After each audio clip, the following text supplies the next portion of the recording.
Hari ini kita disadarkan pada sebuah peristiwa di mana kita sering buta mata kita, kita sering tuli telinga kita, dan kita sering gagu lidah kita.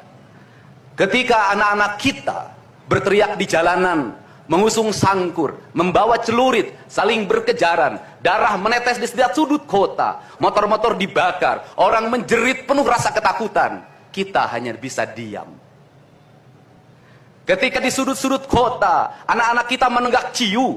Ketika sudut-sudut kota, anak-anak kita makan eksimer. Ketika di sudut-sudut kota, anak-anak kita makan minuman oplosan. Mereka jatuh tersungkur, matanya merah penuh dengan rasa emosi. Pulang ngamuk ke orang tuanya, kita hanya bisa diam. Ketika anak-anak kita menghabiskan waktu main game online sampai jam 4 pagi, tidak masuk sekolah, di rumah ngamuk, mengancam orang tuanya dengan pisau, menusuk kakeknya dengan sangkur, kita hanya bisa diam. Proses kita hanya dua, pidana dan penjarakan dalam penjara anak. Tetapi kita tidak pernah menyadari bahwa seluruh lorong-lorong kegelisahan mereka, seluruh hiruk pikuk jalanan tak membuat mereka nyaman.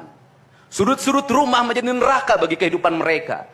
Lapang-lapang bola tergusur menjadi industri perumahan, pemukiman, dan pertokoan. Mereka kehilangan tempat bermain. Mereka kehilangan air yang jernih di sungai sehingga bisa mereka berenang. Mereka kehilangan gunung-gunung yang indah tempat mereka bercengkrama dengan alam. Mereka kehilangan sawah yang terhampar. Yang mereka lihat adalah kebisingan dan kebisingan. Bising di jalanan karena knalpotnya brong. Bising di rumah karena orang tuanya bertengkar. Maka mereka lari dalam lorong-lorong gelap. Digenggamnya handphone, diambilnya obat-obat terlarang. Ditengahnya minuman dalam sebuah kelompok yang sama. Kita orang-orang yang terpinggirkan di rumah, kita orang-orang yang terpinggirkan di sekolah. Guru-guru telunjuknya menunjuk pada wajahnya, tapi tak bisa memberikan solusi kegelisahan jiwanya. Semua orang hanya memberikan pengamatan, analisis, kajian. Itulah metodologi yang dikembangkan bangsa ini. Tetapi tidak ada yang berani mengambil solusi, mengangkat mereka di sudut jalanan, dimasukkan ke barak, dididik secara militer, diarahkan menjadi anak-anak yang berguna. Kedisiplinan militer adalah harga mati bagi kemajuan bangsa, bukan musuh. Pandangan-pandangan buruk terhadap militer adalah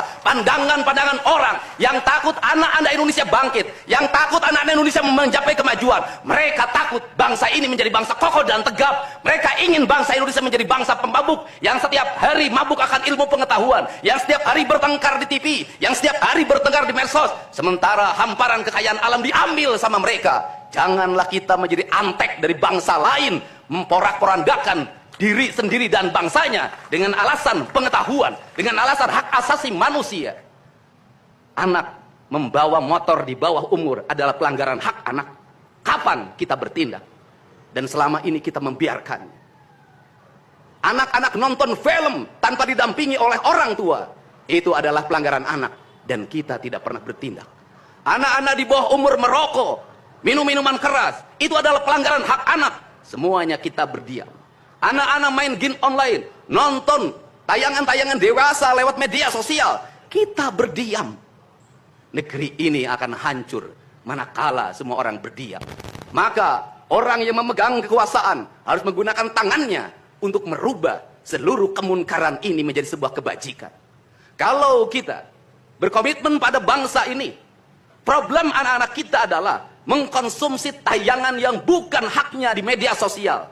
Maka saya meminta peraturan pemerintah yang mengatur tentang itu segera dilaksanakan. Anak-anak di bawah umur tidak boleh mengakses media sosial yang bukan haknya.